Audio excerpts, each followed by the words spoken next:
This is Bruce Simpson, your City of Detroit Ombudsman. I am here to address all of your complaints and concerns. If you need assistance regarding city services, please contact my office at 313-224-6000 or contact us via email at ombudsman@detroitmi.gov. This is Bruce Simpson, your City of Detroit Ombudsman. Feedback. Hi, this is Theo Broughton, And I am Thabiti Mpinga, inviting you to join us each Monday at 9 a.m. for feedback. a positive image production by Hood Research. Encourage others to tune in each Monday on Comcast Detroit, Roku, Amazon Fire TV, watch WHPR TV Network anywhere. and take us along with you. Feedback. It's you liberals who have lifted them up, Howard. Paul, you conservatives make a mistake. You can't afford to strangle hope in people. Without hope, people become dangerous. No, Howard, you liberals have let them invade our society. You give them jobs, political jobs. Paul, you missed the point. It's only the smart ones we move up. That makes it even worse. No, we have to move them up. If we leave a smart one in the ghetto, he might develop into a leader against us. But if we raise him up into white society, we neutralize him. He feels compelled to try to act like us. He loses his identity and his racial anger, if he has any. He becomes alien to his brothers. They realize he sold them out and they grow to hate him. He becomes worthless to them and safe for us. No, thank you. In fact, in his love for the creature comforts, except for his color, he's become one of us. We are all the way live right here at WHBR, WHBS. Thank you so much for tuning in this Monday morning. 9 a.m. to 10:30, we will be here, right here, live with you. And you can call us at 868-4336. Area code is 313-868-4336. My name is Theo Broughton, co-founder of Hood Research, and my co-host. Thabiti, and we welcome you to the program. And I want to say thank you to those of you who helped to sponsor this program. And for those of you who are considering it, please write your check or money order out to Hood Research. But if you prefer, you can write it out to Watkins Broadcasting Company. We have no objection to that. But we would appreciate it if you would send it to Hood Research at P.O. Box 4416, Detroit, Michigan 48204. Again, mail it to P.O. Box 4416, Detroit, Michigan 48204, so that we can make sure that it gets credited for this particular program. I want to say good morning to a number of people. As I say to you often, when we're out in the community, we meet so many of you, and we really appreciate the acknowledgement. But good morning to Beatty. Good morning to Lawrence. Good morning to Rosa and to Vera and to Ron and Barbara and to Tom.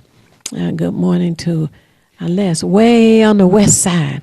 And good morning to Jay, way on the east side. You know, we have so many different things that are going on. And this past week, Bart McFarlane gave out some turkeys, and we had a good time doing that. We also want you to know that the Hood Research Christmas event is coming up on December the 13th. So put that on your calendar, December the 13th, 2 p.m. We will be at the Dabo Center, which is on Grand River, the corner of Wyoming. The address is 12048 Grand River. 12048 Grand River on the corner of Wyoming. And we will be there from 2 p.m. until 6 p.m. We always have a very eventful day. We have presenters, and we're going to have refreshments and a lot of fun. So we want you to make a note that on Saturday, December 14th, join us at the Dabo Center. I want to say, Thabiti, are there some folks you want to say good morning to? I want to say good morning to all, and say specifically good morning to Cheryl D. and Brother Fred, Brother Shane, Sister Jackie, both Sister Jackies, also Ruth Ann, very faithful viewers. And I always want to ask everyone to, invite your neighbor, friends, family, co-workers, and acquaintances to tune in also and join us. As well, have pen and paper handy for information you may want to record. Absolutely. And I have to say good morning to Jonathan, my grandson, and also to Mary, and to, oh my gosh, to Art. And it's just, we just had such a great time this past week, the meeting. And I just feel good about the number of people that are coming to the Hood Research meetings and acknowledging and enjoying themselves and appreciating all of the additional information that they gather from there, So anyway, as we also tell you, it's either feast or famine around here, and we are expecting a guest. But in the meantime, if you have some information that you wish to share, don't hesitate. Call us at 313-868-4336, 868-4336. And we have some news that came out this morning that finally Congress has come to the end of all of its, folk who were coming in to sit and report on what they knew, what they saw, what they did against the president of these United States. And now the Congress is ready to go to the next step of the impeachment process. So that's a good thing. And I guess as some folks say, they can get back to their soap operas. Also, the kind of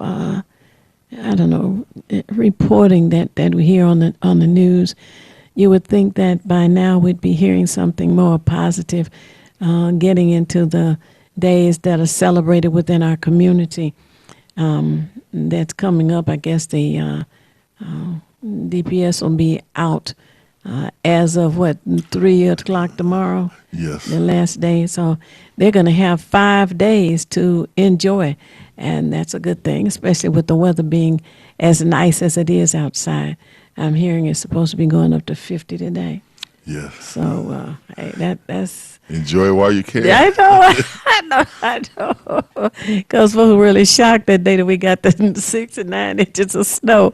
So, but those of you who may not know, if within this city it snows and we get a minimum of 6 inches on up, the city is required to shovel snow off of all of the streets, boundary to boundary, residential streets, etc. So know this, that was something that was passed, I believe it was when Kilpatrick was mayor. So it's been on the books for quite a few years now. And that's something you should keep in mind so that you can call downtown and let them know if you got 9 inches of snow and can't get out your driveway. And I did see myself and witness that they do have those independent contractors who come through, and so I saw them 2 or 3 aside, one right after the other, to make sure they just kept pushing the snow. So it was a nice thing to see, because I felt for people, particularly some of our elderly. And one of the things to keep in mind, too, as Theo said, once it's 6 inches or more, if you have a vehicle on the street, if you have a driveway or somewhere to move your car to, do that, so that way you'll have that parking spot in front of your house, because they will, as I noticed, go around your vehicle if you don't, if it's parked on the street. So keep that in mind, because the season is up on us. That's right. And if they're pushing, your car might get snowed in. Oh boy! Yeah. I'm serious. They if I remember right, when we got that the little snow surprise, they did come on the media and told folks to get your vehicles off the street. So anyway, that's just some information that you need to jot down. And what you always say. Oh yeah, have pen and paper handy. Yeah, just if you have a clipboard or a calendar. I know back in the day, people used to have clipboards with magnetic ones that either hung on their refrigerator or they had the cork type that you could put the push pin in. But we can't be mindful of everything, so we do need things to remind us. That's right. It's not a bad thing to have a positive affirmation on either, so that way you can have something just to see every day, and it kind of keeps your spirits up as well. You're right. You're right. And speaking of spirits, the Thanksgiving Day spirit is upon us. If there's any kind of recipe, question, etc., that you want to share, don't hesitate to call in. You know, we were listening to the news on the way over, and they were talking about the most favorite pies in the country. Well, I guess according to population, the pumpkin pie would be the favorite among the residents in this country. Not mine, but you know, they had to talk about something. That's north and west. Then when they got to the southern states, they said pecan pie, and I thought, I don't eat more than a teaspoonful of pecan pie. It has a very good flavor, but it's entirely too sweet for my taste. I prefer sweet potato pie. I'm a sweet potato person too. I don't know if it's that hard to distinguish the two because maybe my taste buds are not acting right between pumpkin and sweet potato. But pecan's not going to get it. I don't even like the look of it. One little side note to mention, today was the day that they held the services in 1963 for President John F. Kennedy when he passed. And those of you who are old enough will remember that. I remember it as a child. And I guess like you were saying with the hearings, Theo, as a child, I want to see my cartoons. But when there's something political on a large scale, all programs are interrupted to deal with that. So I do remember it very strongly from that. But yeah, today is the day that they held the service for John F. Kennedy's passing. Wow. Yeah. You know, I would expect that there would be some notice perhaps on one of the government programs, you know, a mention like a remembrance, because he was a significant president in this country for some of the things that he was able to accomplish. Certainly gave our people hope because we had nothing before then. When you deal with the Eisenhowers, the Trumans, and all the presidents that preceded him, we had fought so much through Jim Crow and so many forms of segregation. You know, we had no hope as we saw it. And when the civil rights bills were proposed prior to his assassination, that was sort of a light for us in desegregating a lot of the, particularly the southern, but in the north as well, in terms of redlining for real estate. So that did give us hope then, and I just would hope that we all kind of align. That also brought us out to vote, similar to what happened in South Africa with Nelson Mandela. We've always looked for that light to give us something to feel good about, because we already knew what the treatment of this country had been for hundreds of years. Those are good points. You know, and speaking of treatment, the redlining that goes on in the city of Detroit is definitely among the worst of treatments. It seems that every decade there's another trick that's being put over on the African Americans in this country. And I don't know, maybe a couple of days or so ago, there was a announcement through a commercial that some insurance company has received a license to sell insurance. This was not automobile insurance. That's what I'm getting to. But it was, other insurances. They now have the ability to sell insurance in Michigan. And I thought, well, now, isn't that special? Why isn't it that there can't be a move to afford automobile insurance companies the right and ability to sell insurance in this state based on the rates that they have been charging in other states? As we are aware, most other states have lower vehicle insurance. So if you want to insure your car in other states, it may be $300 or $400 a year, whereas here it may be $3,000 or $4,000 a year. So that is something I was thinking about after I heard it.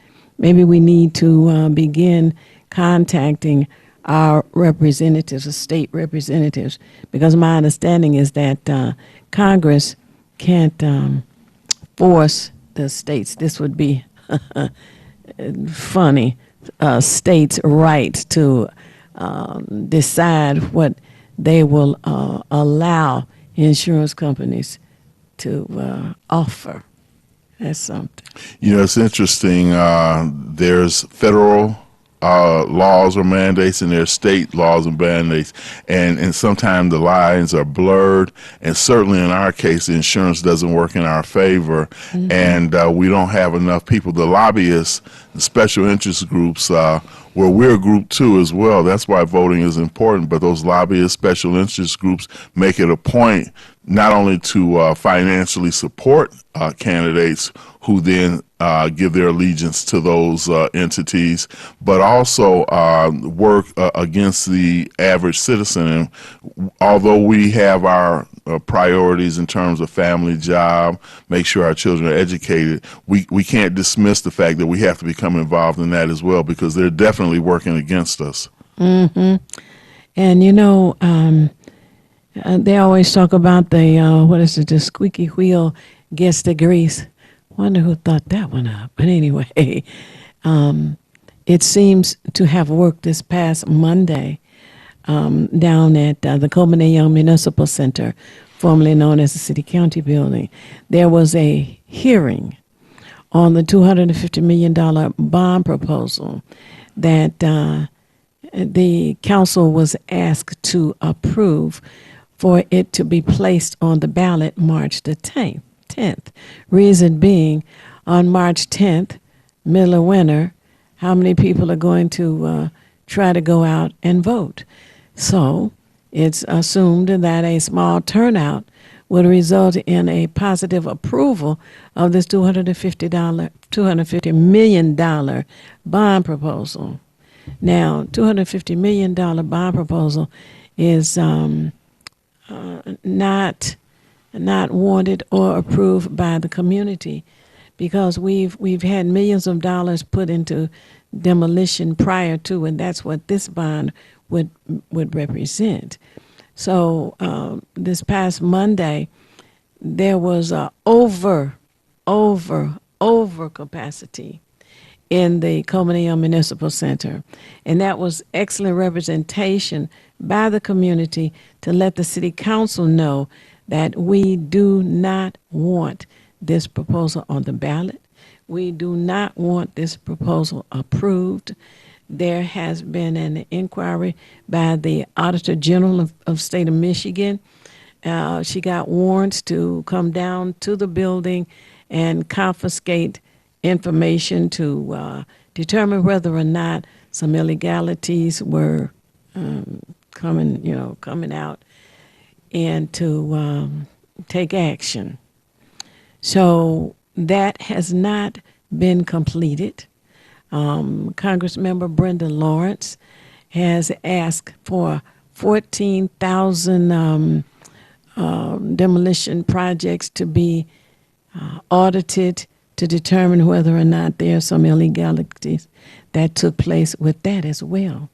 So the community was decided that we don't want any more money put into demolition until after there is a final determination by the state attorney general and by the federal investigation that's been requested by Congress member Brenda Lawrence. You know, I'm very happy that the city council, in a overwhelming vote, also indicated to the mayor that we're not having it. They listened to the voice of the people. That squeaky wheel, as you mentioned, Theo, made enough noise where they said, no, we can't, just rubber stamp everything that, this administration does, send a message to him of defeat. I guess he said, had some comment afterwards, but still the voice of the people and what they did in the council. And again, those numbers make so much of a difference. Yes. And when you mentioned the auditing and how they came down to see certain things.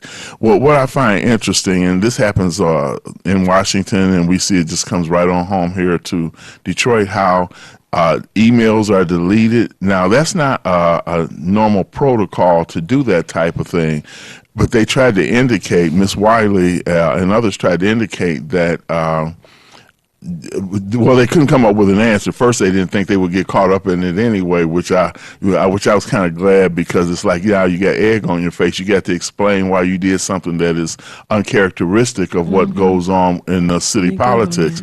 So they scrambled to find something, but we are obvious. The bad thing is that they think that the people are naive. They think that we're not engaged. They think that we're not paying attention. And then, as they do in Washington, they try to throw distractions at us.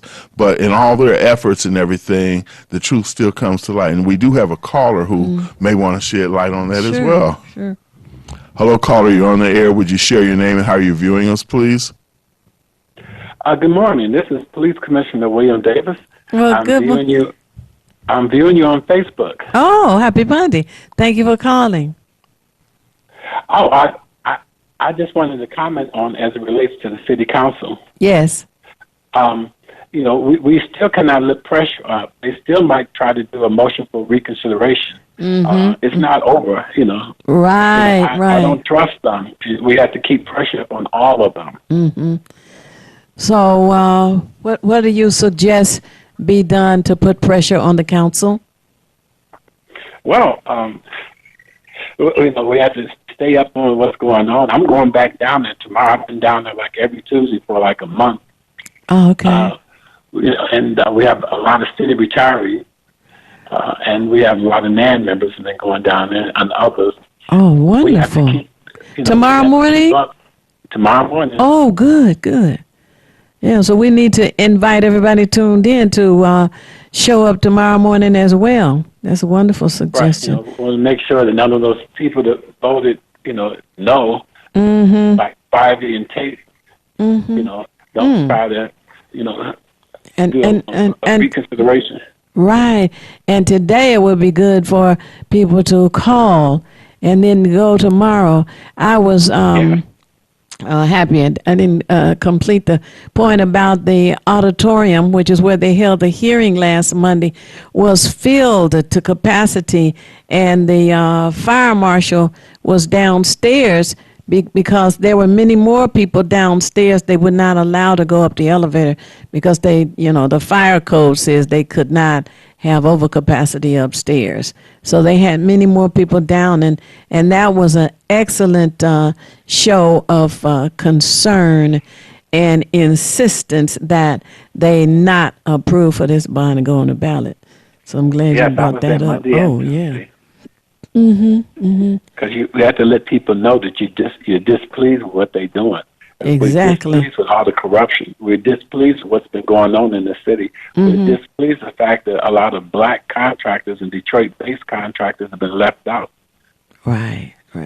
That's a good point, And there needs to be some policies.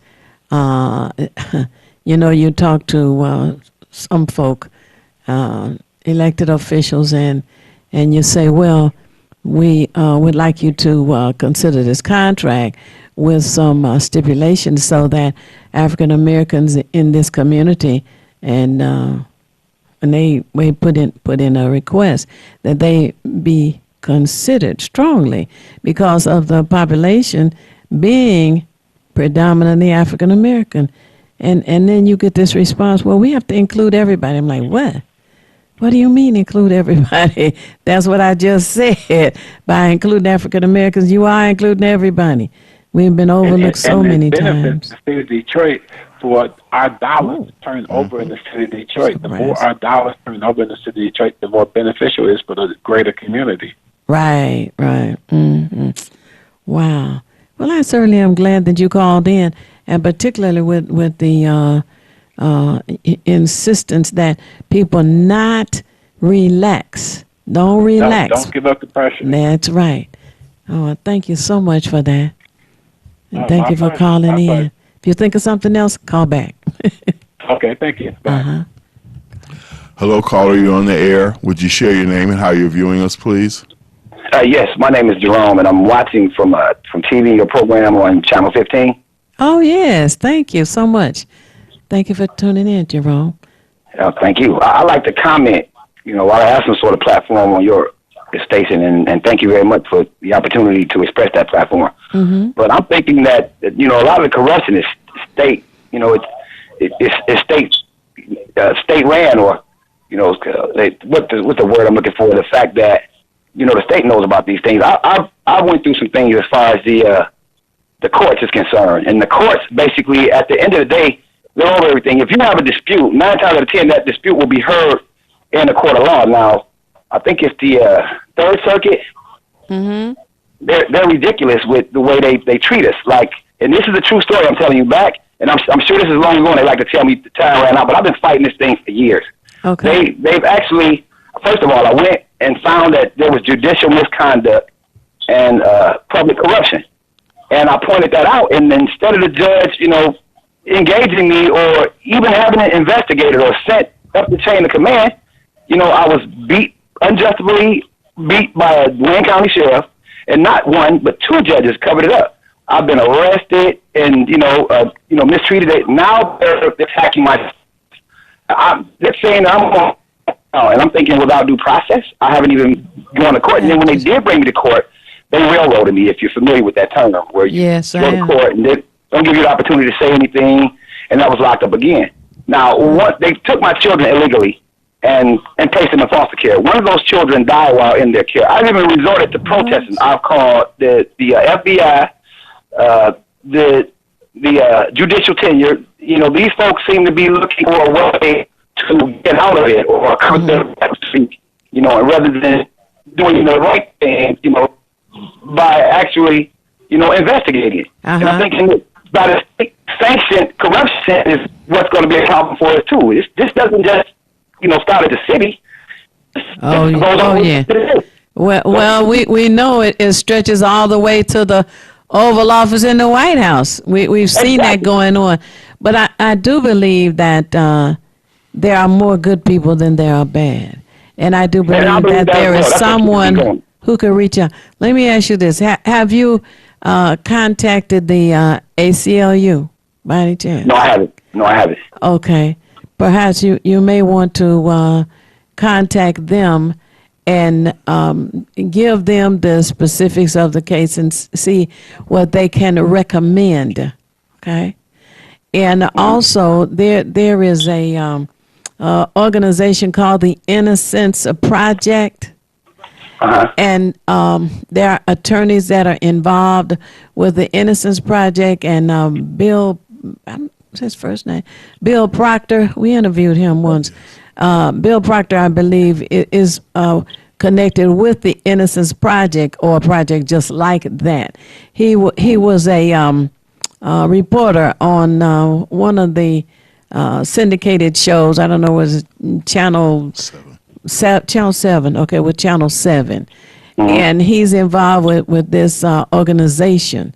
So I would ask that you try those two. And also join us on the 14th of December, us meaning Hood Research. We have a meeting on the second Saturday of every month, and we're there from 2 until 6. And we oftentimes have people attend our meetings who have some additional information that may help you, okay? because you may find that they're also interested in investigating how your child died while in foster care. Okay, all right. Exactly. Okay, Because I don't want to sound, unfair, because I understand that they're burdening this system, with children, and it's a lot for those workers to do. Right. The point is, if they can avoid even placing children in foster care, which as a father, I stepped up. I even talked to the governor's office, which told me they found some discrepancies. But, like I said, I'd have to contact other individuals to find out what would I have to do to bring these people to justice. And that's another strange word, because we seem to have no outlet in bringing these people to justice. That's true. And it is a laborious task. And it often takes a long time because even with the Innocence Project, there have been people incarcerated for a decade or a decade and a half before they were released. But there is hope. So I want you to stay in touch with us. And if there's something else, another person that we research and find out about, of course, we'll be glad to share that with you, okay? Mm-hmm. Because like I say, the courts, until we curb this corruption in our courts. Yes. We agree. And what we have asked at our meetings is for people to become court watchers. We had court watchers in the past, and we want to have a resurgence of court watchers to let the community know which judges, what some people might call hanging judges, and which judges are fair. So when it comes time to re-elect them, they will be put out to pasture. I knew came up with that saying. Well, if I may, I can give you a couple of judges' names right now. And I'm not worried about them coming up because they would have to call me on what I'm saying. See, if I was lying on them, then I could. What are the names? We have some other people on the line. What are the names? Okay, one judge is Judge Jerome Kavanaugh, and the other judge is Callahan. And they're located at Third Circuit. One is in juvenile court, one is down in Third Circuit Court at the City County Building. All right. So we want our court watchers to be on the lookout for Callahan and Kavanaugh, Judge Callahan, Judge Kavanaugh. Okay. Well, thank you so much for calling. If you think of something else, call back. Allow me to voice my opinion and concerns. Not a problem. Thanks for calling. Mm-hmm. Hello, caller. You're on the air. Would you share your name and how you're viewing us, please? Good morning. Happy Monday. Flacco. Happy Monday. It's just so wearing and tearing on the people that we have to do so much to keep up and stay focused and stay motivated. Mm-hmm. Like you said, we need a group to oversee the overseers because they're not being watched closely enough or challenged or accountable for the wrong that they're doing and the part that they take in the corruption, the mass pervasive destruction and corruption. Mm-hmm. They done put, Baxter went from the city clerk's office to the Wayne County clerk office.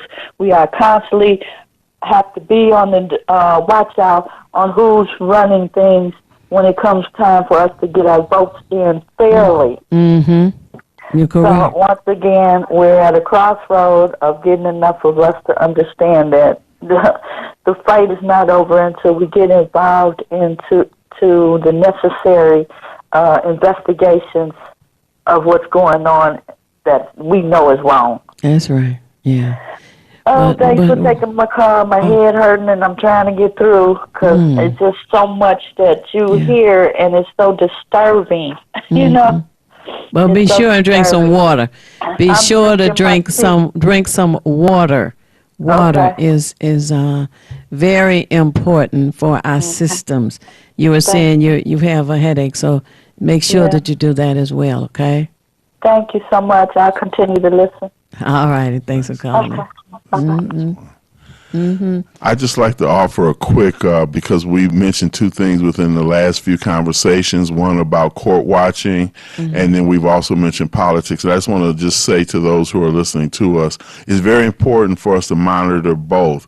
And they are of the same family if they're not. What I mean by that is that politics is influenced by the judicial system, and the judicial system is influenced by politics. Now, Theo had mentioned earlier when she was speaking on the impeachment hearings about how some people were a little disturbed that it interrupted maybe their soaps or other programs that they look at. And I just want to say we need a healthy balance between entertainment and involvement. Of course, entertainment is just is like a pressure release, and it gets our mind away from those things. But myself, I'm kind of like a political junkie anyway. I just follow this stuff. I can't help myself. I crave knowledge. So I would say just to find that nice balance between the two, because the politics of the politicians and the judicial system affect us in ways that last for years, if not decades, and we cannot afford not to be a part of it. So it's all right. You know, I look at my sports and things, but it's not the most important thing. What's the most important thing is who's making a decision that's going to affect my life immediately and for the years to come. So let's just try to strive and find a balance between the two. That's right. That's right. And it is important to press upon everyone that politics is involved in everything. And it definitely affects your daily lives.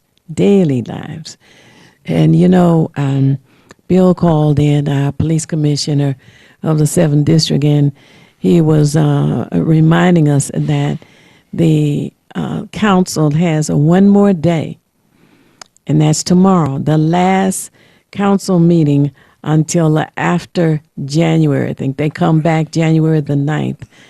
And what can happen, the way the rules of order, Robert's Rules of Order, I should say, work is this. If a person is a part of the side of a vote that won, comes to the meeting tomorrow, they say comes to the table, and asks to have a reconsideration, that's the term they use, reconsideration of the question that they addressed last week, then they will bring it up a second time and ask for the council members to vote on reconsidering the outcome of last Tuesday's vote, at which point we don't want them to change their vote in enough numbers to approve the question of the $250 million ballot issue going on March the 10th. That's what we don't want. So for those of you who have the opportunity sometime today, before 4 o'clock, I guess when they quit, call and let them know not to reconsider last week's ballot question. And we have a caller, but I just want to add this additional comment. Actually, it's an example of how politics and the judicial system works. As many of you know, 45, the man in the White House, has appointed more than 100 federal judges, many who will have a lifetime appointment. So we cannot separate between politics and judicial system, because these people that he's appointing, they're either alt-right, they may be conservative or just right-leaning, right-wing, whatever they are. Or it's right now racist. How about that? Yeah, exactly. Who want to continue to keep the old system going. I guess the GOP, grand old party, but they're definitely old in their thinking, and they don't want to surrender that. So we have to keep that in mind. And we'll go to our caller. Hello, caller. You're on the air. Would you share your name and how you're viewing us, please? I'm viewing you Detroit on the west side. Hey, how you watching us? What? How are you watching us? On television. Okay. Which channel? I'm trying to figure out what kind of difference y'all trying to make on WHPS. It's on channel WHCS. Oh, okay. Now, your comment is a question? You said that Wayne County, it says Detroit. Now, Detroit has one mayor, and then the other Wayne County cities have their own mayor, don't they? Well, each city has their own mayor. Is that what you were asking? That's what I'm trying to get you to say. Yes. Okay. What's your point for today? Well, we're talking about a plethora of things, and you're welcome to bring up your own issue if you would like. We have talked about the community showing up at the city-county building, which is now called the Coleman and Young Municipal Center, so that they could let the city council members know that we don't want the $250 million bond issue placed on the ballot March the 10th. We talked about that. And we've talked about the President of the United States and how Congress is moving to the next step for recall. People don't know that you're talking about them. How far does this station reach? How what? Does this station reach this inner city community, like just a local television show? Yes. It's very bothersome for this type of show to be on TV. It seems like a rivalry show. It's not very adequate when you leave home. See. You come back home and things are missing in your house. Again, when you have a problem with someone invading on your home, like what do you call that? Squalor? There are a problem with people dating at home. What is that again? Yeah, like overnight when you're sleeping, you have home invaders. Yes, we've had home invaders. That's true. It's very disappointing that no one talks about that. Oh well, wait a minute. We do talk about it. As a matter of fact, talk about home invasion. Only when something terrible hits. You don't talk about. They just walk through your home when you grocery shop. Then they walk through your home when you go shopping at the mall or when you clean up. They want to walk through your home while you're going. So when you take out garbage, they think that your home is clean for them. And I think that's sad to call it a community. When you have stores in the community that are not watched over by the residents. Okay. Well, a number of... Community does not mean all over your house. Well, make sure that the garbage is on the curb, or the snow is shoveled, the grass is raked, or the lawns are mowed, and the proprietors that are the businesses that are in the neighborhood, make sure they don't have garbage everywhere and rats. Well, there are a number of things that are overworked and underpaid. Right. Well, let me tell you this: there are a number of things that can be done and are being done to counter that. And one is Neighborhood Watch. There are block clubs that are being established, and the members of the block clubs have what they call a Neighborhood Watch. That is to counter home invaders. That's one of the things they do. Another thing that you can do if you've had that instance to happen to you is to call your police precinct, and ask them to put your home on special attention, which they do for a few days at a time. And a police car. Why should all those things be done if you call it the community and then you call it Neighborhood Watch, and now you want the police to watch, and then what else? Right, you call them and ask them for that to put you. Don't have any type of events for people to recognize where to go. Because I went to a school event and they saw something from television, like Sister Act. They were not trained to sing like children should sing. They saw Sister. The Sister Act TV show. Oh yes, Sister Act. Right. Well, Whoopi Goldberg. They sung Joyful Lord. They did not sing like carolers or something, like a chorale, like people should sing. I think it's sad. I think it's sickening. That's a good. Learning from television shows. Well, And what's wrong? Joyful Noise is an excellent movie. I've seen it several times. Matter of fact, but have we need a prostitutes in lot it. more things that will give us hope and inspiration like that. Because when Is that people called content of character? Because that is a bad character to have content from. when I think this choir that's on The Voice and all these choirs that they're showing, that's a good choir to remark from. But they need to learn how to sing a different level now. well, you know that the choir that won on that TV show is going to be leading the parade on Thursday.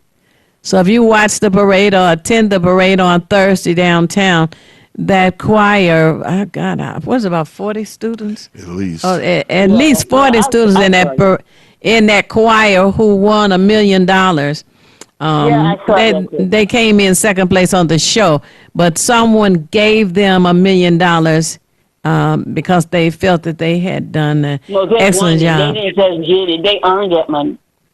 They earned it. Absolutely, they did. They learned But they're how going to to be make the leading money the Thanksgiving Day parade this coming Thursday. Anybody else? I don't know. Yeah, like singers make money. They make money singing. They did not just give it to them. Right. And I think they need to take their singing to a level like Yeah. like a singing chorus that sings not hardcore, a little lighter on their throats or something, so they won't end up in the hospital because of throat problems. Mm-hmm. Right. Well, thank you so much for. We want them to graduate from high school. We don't want them to think that $1 million is going to have them like some singers or some entertainers that just want their money and then they don't talk about school. Mm-hmm. They want to fight for this and fight for that. But I think their education should be a lot more recognized Mm-hmm. and a lot more, put that money towards what they really, really want to be other than singers. It is a level that increases when you get $1 million. Right, right. Well, thank you so much for We don't calling hear us this that. morning. Thanks for calling in. Because people know when they make mistakes. You Yeah, cannot they take a do. mistake and make it great all the time. Right, right. All righty. Thank you. Thanks for Okay. calling. I think that there is a lot more joy, happiness, and understanding throughout this country than we hear about. It just seems to me as we had the gentleman who wrote the book on demolition when he was a guest on our show. He said that the media programmers do what's easy. And it's easy to call it the police precinct and find out, well, who'd you arrest last night, what's going, and we want to report that. It's cut and dry. It's not as easy to go out and get information on positive information, positive people, positive events that have taken place. I'm very it just bothers me that this stigma, this stereotype about the city of Detroit, and as you say, there's not enough positive things. I've got a friend of mine who lives in Waterford now, but he was a Detroit resident pretty much all his life after he came to Detroit from Ohio. And I talked with him, I visited him recently in Waterford, and he just says, I'm not coming back down to Detroit for nothing. And I had to let him know, I'm like, look, I've got family, myself, we've been in Detroit all our lives. We have not been victimized the way you want to portray it. And you being a former Detroiter, I'm a little disturbed by that. I never get in heated discussions, arguments, or debates or anything along that line, but it bothered me that somebody who lived there, and I say, if you put yourself in a circle or in an area where you shouldn't be, you don't know anybody, then you, of course, make your chances of being a victim more. But I say, I've been there all my life, and they break in houses in Troy, Birmingham, Oxford, you name it. So it just disturbed me that someone would, have this slight against Detroit. And the last thing I want to say, too, is that with the caller who just spoke, we have to find a way. There's some people in our community, in our blocks, in our neighborhoods, maybe 2 or 3 doors down, who are part of that community. And when you mentioned Neighborhood Watch, Theo, thought it was an excellent idea because you have interactions with different people. Some of them you may just say hi to, some you don't want to be bothered with. I can understand that. But there are people who are like you who really do have concern about the care of their neighborhood and how their neighbors are faring, because what happens to one neighbor could happen to any neighbor. So I would just hope that people can drop this thing where we fear each other. Find those, because as you said, Theo, quite correctly, there are more positive stories than negative stories. But of course, we know journalism feeds off of negativity. And then they may show you a cute little cat that was rescued from a tree or something like that. But, the children in our community who are doing things, who clean up, the organizations that are not mentioned, nonprofits and others, and there's some that I'm going to bring to you in the near future. I spoke with another lady who has a organization. What she does is she teaches children arts and crafts. She shows them she helps them make things like Mother's Day, Father's Day, different holidays. And my granddaughter's a part of that as well. And I have to support these kind of organizations. So I'm just saying that to say that there are many positive things that are going on that we don't hear about. But if we get ourselves away from the sofa and away from just our routine, we can find those organizations. And one of them happens to be Hood Research. Dun, da, da, da, da, da, da. And we need you to be a part of it, because we have other organizations that come and we visit their organizations. They visit us as well. So the information we share is just something that, again, this is a time for pen and paper when you visit, because there are so many people who come with their own communities, whether it's Barton McFarland. I mean, they're just all over the city. We have to become a part of it. We just can't sit there. And I know some of my people sit there, and I'm talking to you specifically, who will look and say, oh, Lord, it's such a shame. It's a shame. The shame is if we don't become involved. That's the true shame. That needs to be repeated over and over again. The shame is if we don't get involved. And something else that we need to be involved with is the census count and voting, encouraging others to vote, because you've already mentioned that politics affects our daily lives. For anyone who wants to call in and share, please call 868-4336. That's area code 313-868-4336. 868-4336. Now, the other concern is about the census. Let's talk about the census. There are folk who say, well, I don't want to get involved in the census. They want to know if I owe child support, and they want to come and get me. No, that's not what the census is about. Oh, well, it must be that I'm on the WIC program, or I'm getting a bridge card, and I'm not supposed to, and they found that out, and they want to come and get me. No, that's not what it's about either.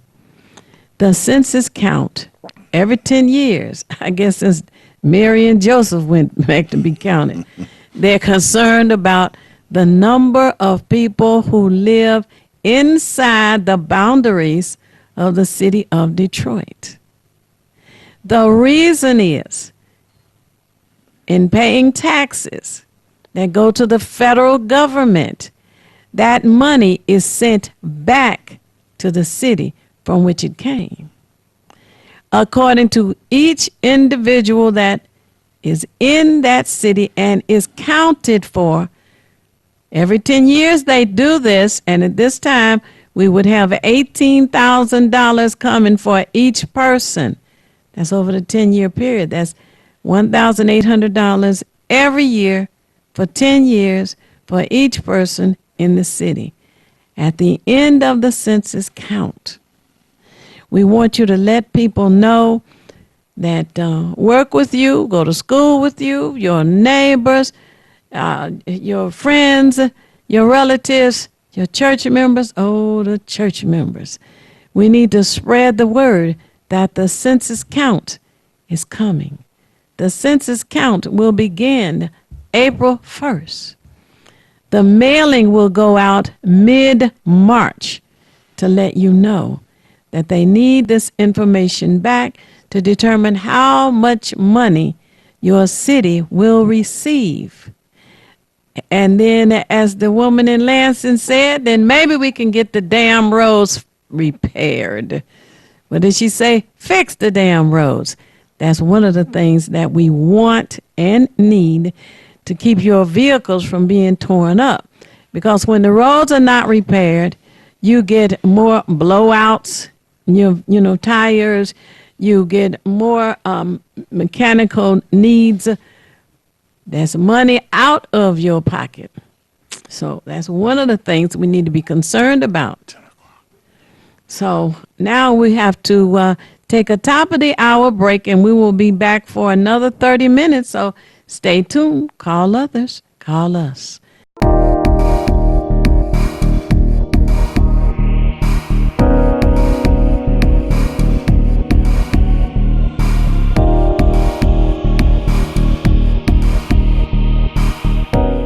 This is Bruce Simpson, your City of Detroit Ombudsman. I am here to address all of your complaints and concerns. If you need assistance regarding city services, please contact my office at 313-224-6000 or contact us via email at ombudsman@detroitmi.gov. This is Bruce Simpson, your City of Detroit Ombudsman.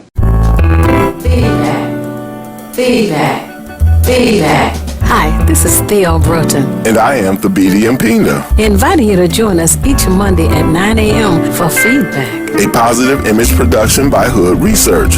Encourage others to tune in each Monday on Comcast Detroit, Roku, Amazon Fire TV, watch WHBR TV Network anywhere. And take us along with you. Feedback. Welcome, Judge Mathis. Thanks for coming to share an important message with the Wayne County taxpayers. Well, thank you for allowing me to help. Most of my life I was a resident of Wayne County, and so I'm here to help because Treasurer Shabri wants to work with Wayne County homeowners to keep families in their homes and prevent foreclosure. If you're having trouble making your property tax payments, let us know. We have many resources to help. Take the first step towards staying in your home by going down to the Wayne County Treasurer's office on the 5th floor of the International Building in Greektown. Stop by today to learn more about our payment plans and especially the newly extended interest rate reduction program. Already in the payment plan? It's important you stay in good standing. Making property tax payments is now easier than ever. We have placed payment kiosks in Rite Aid stores and community centers across the county. We've also added kiosks in our offices. Contact us at 313-224-5990 or email us at taxinfo@waynecounty.com. Hi, this is LaWanda. This is RJ Watkins. Coming to you to bring you some information about the #1 detox in the nation, Lemon Burn. Lemon Burn helps to turn the fat into fit. It's for you, a happier, healthier you. Because healthy is the new beautiful. An all-natural way to improve your health. It promotes a healthy digestive system, attacks and reduces belly fat, as well as gives you energy. Need to get yours today. Call 313-868-6612. Don't forget to exercise and eat right. I think Wayne County Community College District is the perfect place for any student. We are all a big melting pot and sharing different experiences. Everyone was really friendly and they're giving you their time. I know someone here will always be there to support me. Armenalda Carrick, Bosnia. Sandra Gonzalez, Mexico. Minhas Jakia, Bangladesh. Dennis Carrick, Bosnia and Herzegovina. All media platforms are engaged. Copy. Get ready to launch your show or product. Periscope ready. We're 5x5 ready to launch. Copy that. Trend worldwide across all major platforms. Ignition. 3, 2, 1. The world is waiting. Watkins Broadcasting. More than just TV. Well, we're moving on now. To the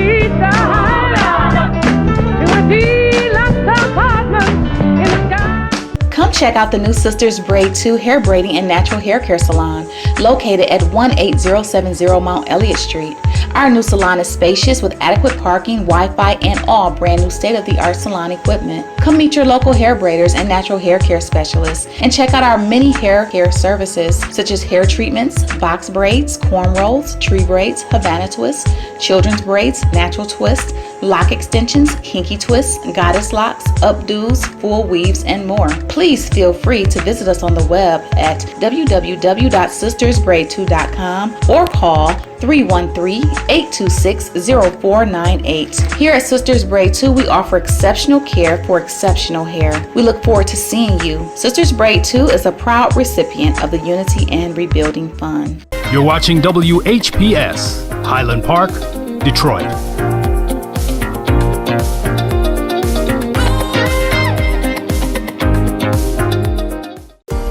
The views and opinions expressed on the following show are not necessarily the views and opinions of WHPS, its affiliates, management, or sponsors.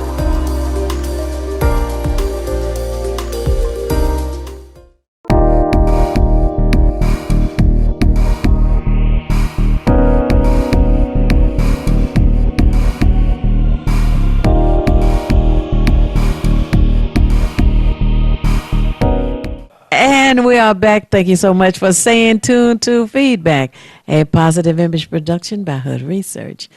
And we have enjoyed the participation this morning. If anyone else out there wants to participate with us, please feel free. Area code 313-868-4336. Again, that's 868-4336. We want you to tune in and share.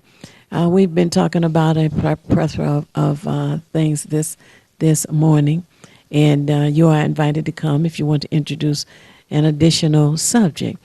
But prior to the top of the hour break, we were speaking about the census, and the purpose for the census is to determine how much money will be allocated back to the city of Detroit.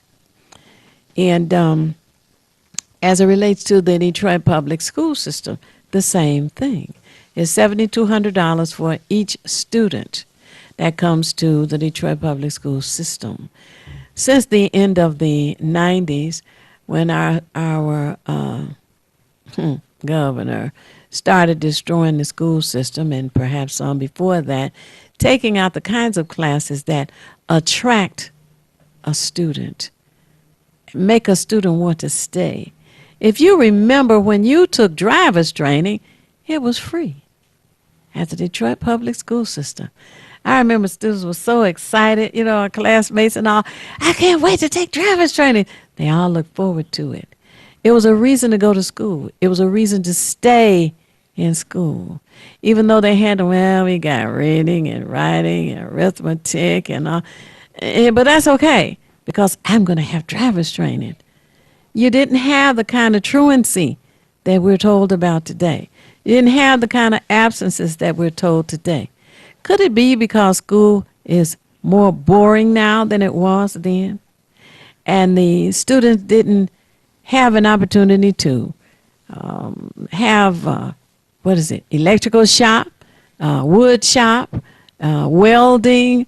They had design class, clothing design. There were a number. Foods. Yeah. Oh, yes. The commercial foods. Oh, boy. And now a lot of that has been eliminated. And they tell me the superintendent says that they are replacing a lot of it little by little. They took music and sports out of many of the schools, and I hear they're replacing that. So that's a good thing. And as we get more admissions to the Detroit public school system, we can get back to that. I want to tell you one thing I found out about this driver's training. Since it's been taken out of the school system, and our young people have to go to independent or privatized businesses, and when they go in to get this permit before going to the Secretary of State's office, they have to do the road test. Guess what happens?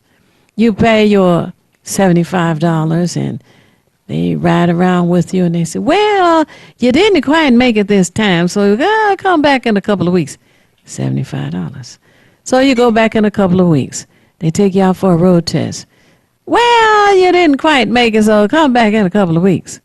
What? So you go back in a couple of weeks. That's another $75. And then finally they figure they can't cheat you anymore, so they give you a permit. And a friend of mine told me that she took her grandchild for the driver's test, and then she noticed the pylons between which they had to do their parallel parking had been moved up. So much for privatization of the driver's testing businesses. They need to be back in the Detroit public school system. Go ahead. You know, I was glad you brought that up about the driver's training, because I went to Osborne as a junior or senior in high school and learned how to drive. And I lived on the west side, but I didn't mind catching that bus all the way on the east side because I wanted to learn. And then right down the street from me, which my siblings under me, when Mackenzie had the driver's thing. But you know, it was an incentive to go to school. We've become more academic and less vocational, as if academics was the only option. And we've often said here that skilled trades, and there are other occupations you can do besides considering a 2 or 4 year degree. Nothing wrong with that. I have both a 4-year degree, which you know I can take with a grain of salt, but I also have my skilled trades training, which I favor more because it allowed me a lot more versatility. I became an electrician.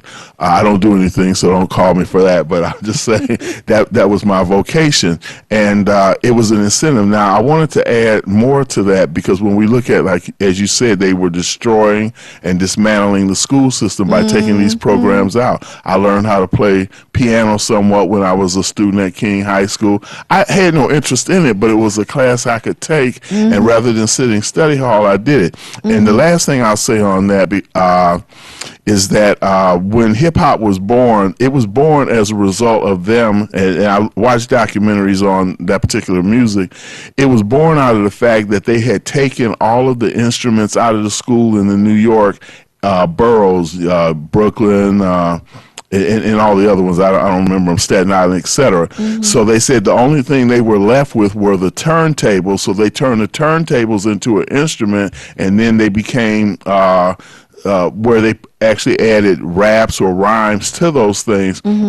Now, I did hear recently that somewhere in the New York borough, that have 5 boroughs, that someone has donated, for any child who wants, they're donating instruments to those school systems so that these children have the option, because just to sit up and read books and basically repeat what you've already read, whether it's English, history, social studies, etc., is good, but to have an outlet, as you mentioned, sports as well. All these things are necessary because it gives a balance to a child. And I'll just add as a footnote that, you know, we often hear them say we have a right brain and a left brain, and each one has a specific function. One is more creative, one is a little bit more cerebral or technical. But to have the balance between the two, I think, is imperative. And of course, children are going to be bored if you just opening books, flipping pages all day long, but there's no outlet. After that, you go home, and so you're left to whatever.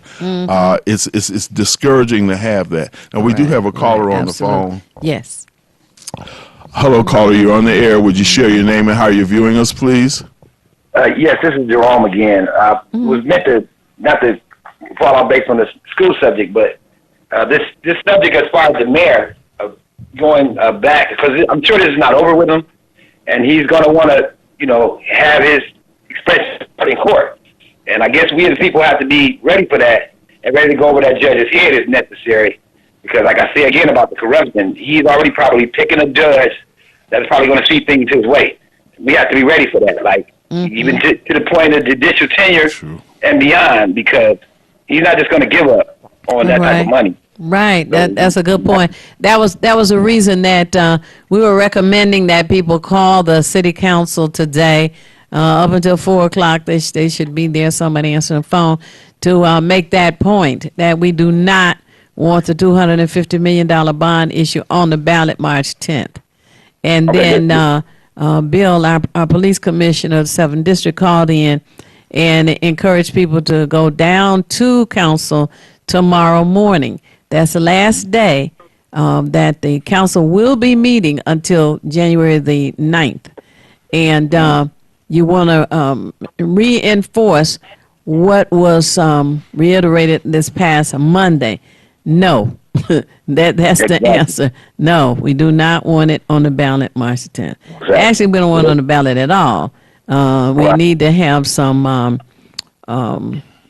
auditing done and actually find out how much does it cost to demolish a building, home, etc.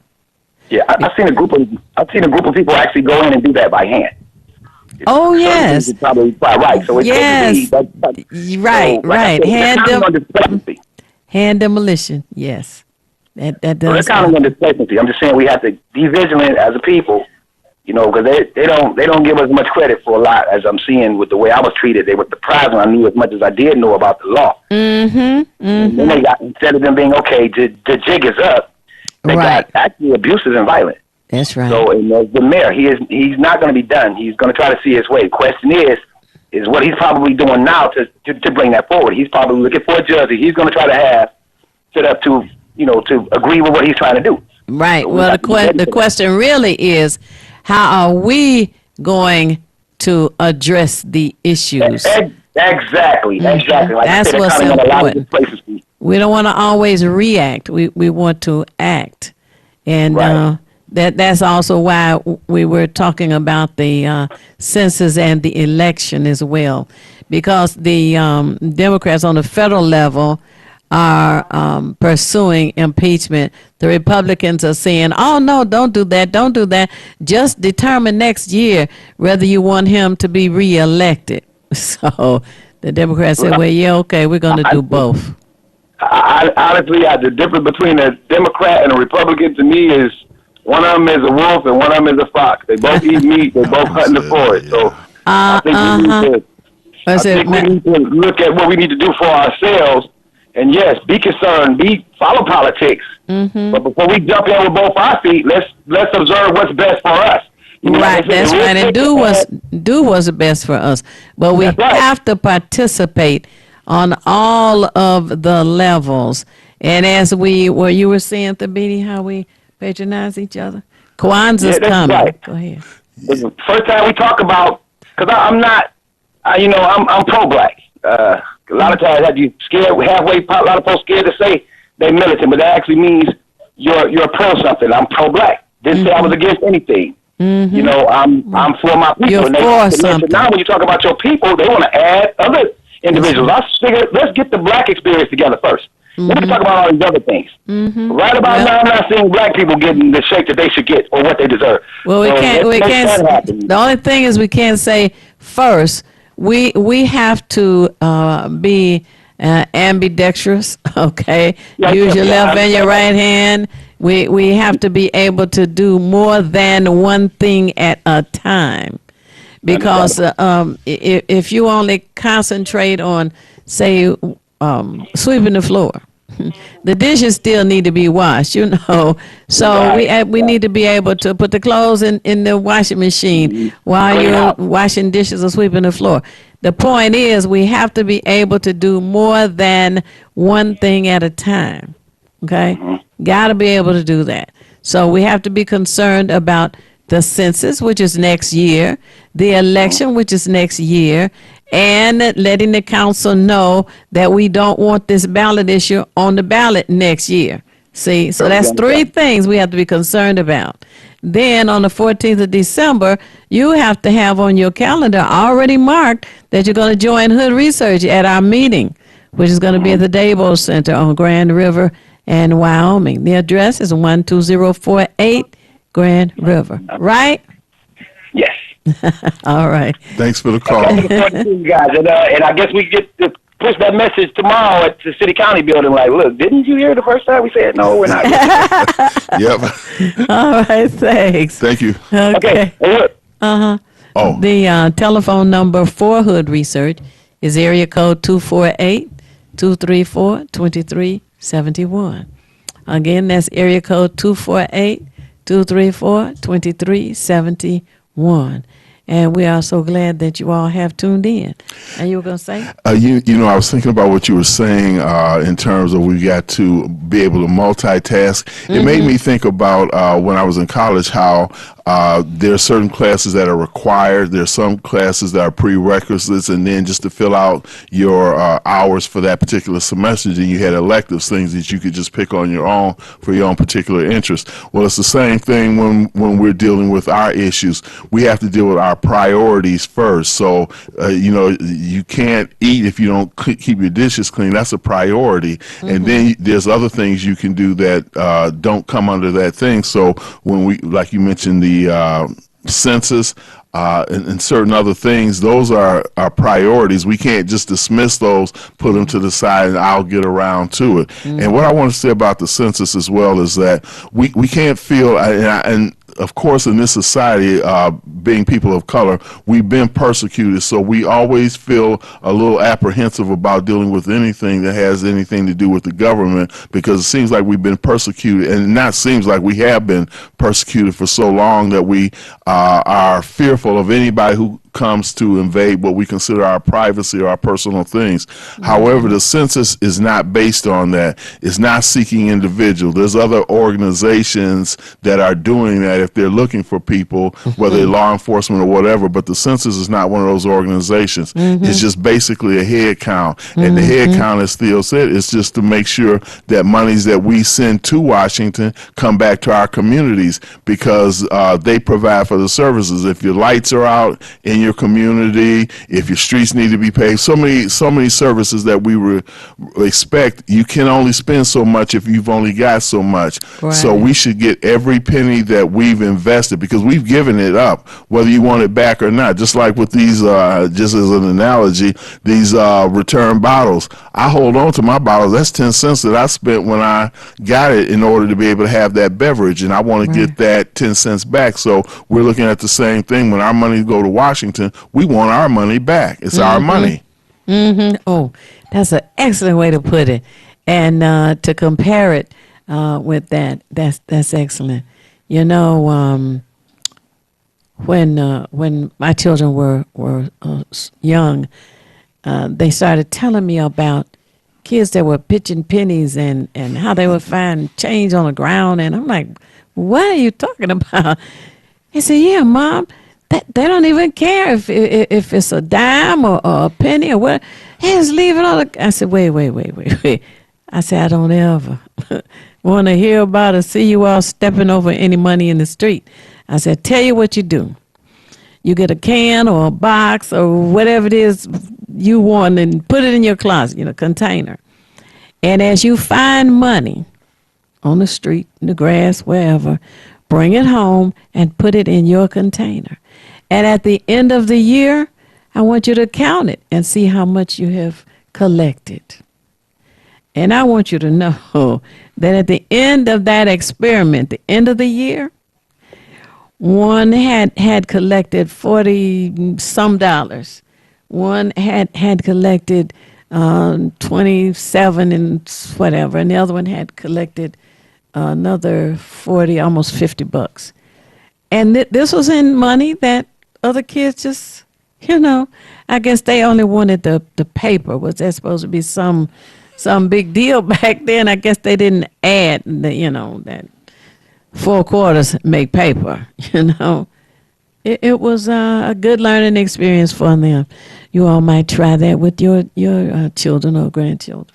It's interesting, too, because my granddaughter, and she'll point out if I don't pick it up first, that there's a coin on the ground. But I one of the things, and we got to get beyond this, too, sometimes we have so much pride that we don't want to have anybody see us pick up something as if we were desperate, homeless, or something like that.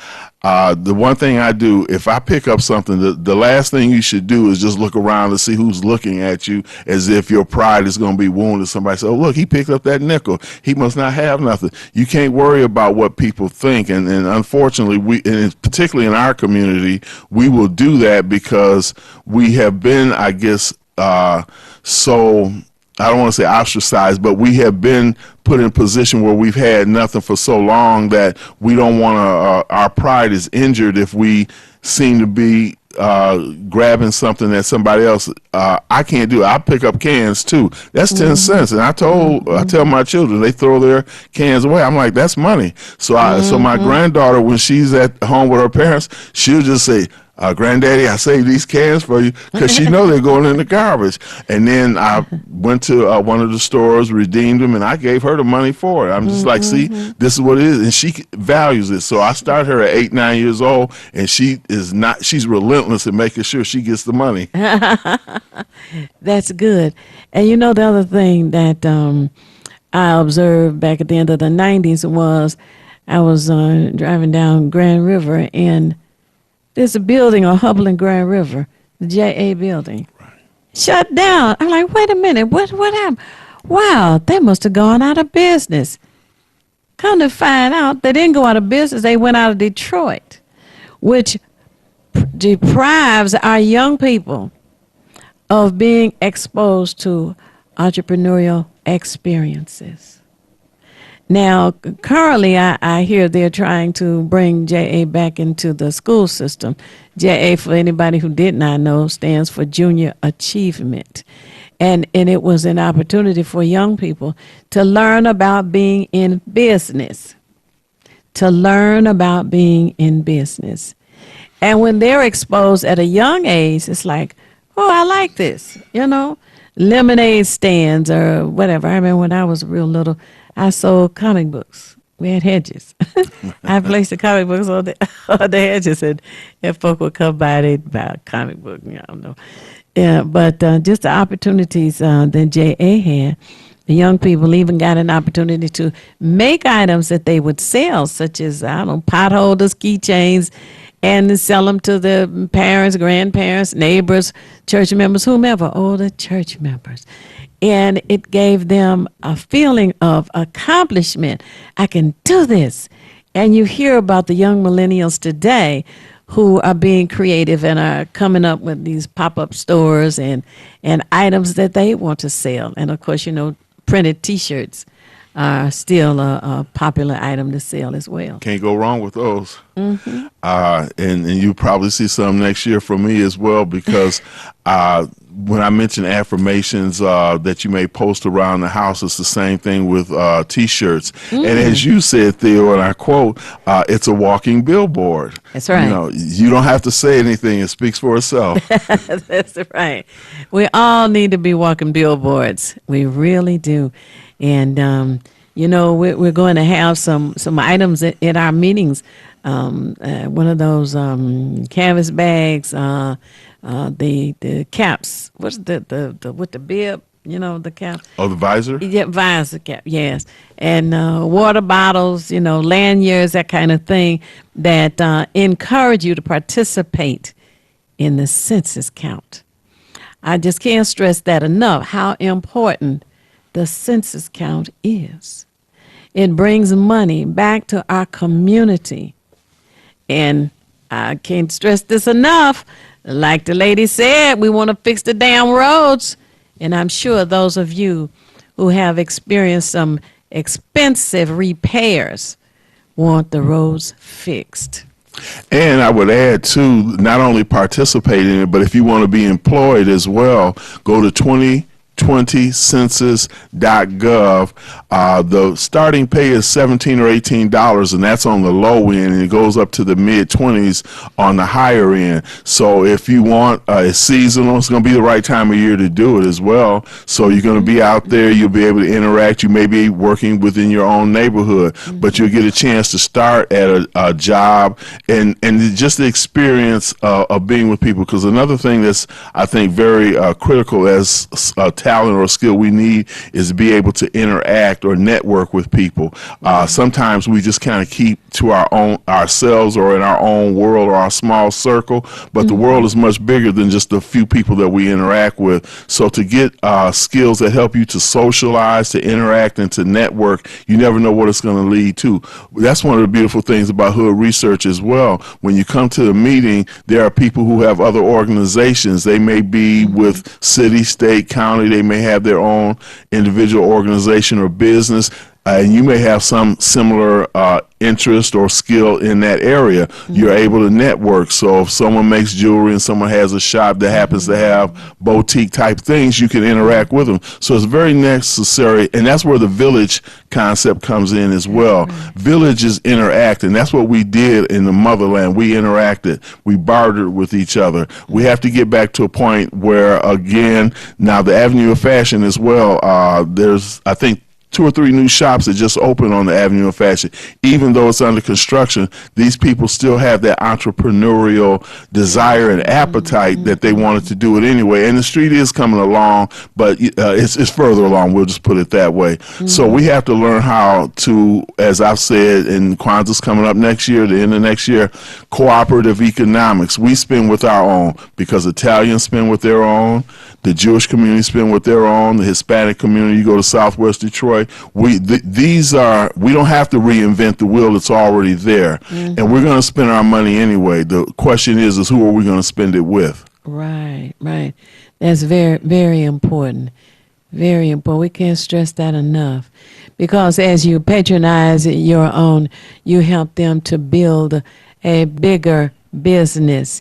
And as they build a bigger business, it gives them income to hire additional people. And as they hire additional people, that expands the business in the community. And that's what we want. I know everyone tuned in does not remember, was it Paradise Valley and Black Bottom. I don't have much of a memory of that. But I do hear the history of it. And I do know that that was during segregation, basically, and that we were forced to patronize our own and did just fine with it, you know. So anyway, we want to actually encourage people to do that again. And I'm sure too, you know, when I think of Tulsa, we think of Black Bottom, Paradise Valley. I think it was Rosewood in Florida.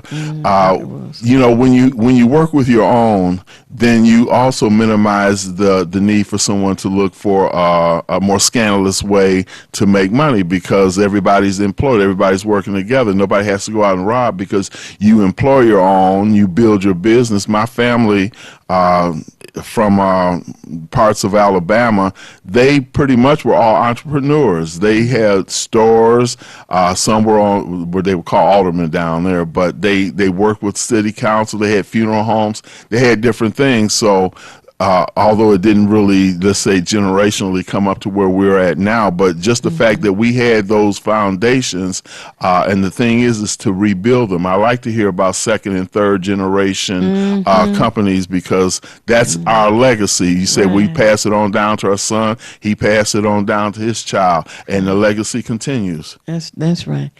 And it's a very satisfying feeling to know that you built this, you made this, and provided for others to learn from it as well. You know, we've enjoyed conversating with you this morning. Thank you so much, those of you who called in, and thank you for those of you who tune in. And I know that there are some of you who tune in each and every Monday to this program, and we appreciate that. We appreciate you. And I say that it's not necessary for you to know everything. What is necessary is for you to know how to find what you need when you need it. We at Hood Research seek out as much information as we can for each month's meeting to share with you and encourage you to bring information and share to help us all make better informed decisions. Davidi? Yes, remember tomorrow, be at the City Council chambers and let them know how you feel. And as I always say, if you want to be nothing, do nothing. But the only problem with doing nothing is you never know when you're finished. That's right. And we encourage you to tune in again next week. And for those who need the number again, who now have your pen and paper handy, the number for Hood Research is area code 248-234-2371. 248-234-2371, and follow us on Twitter, Facebook. Peace.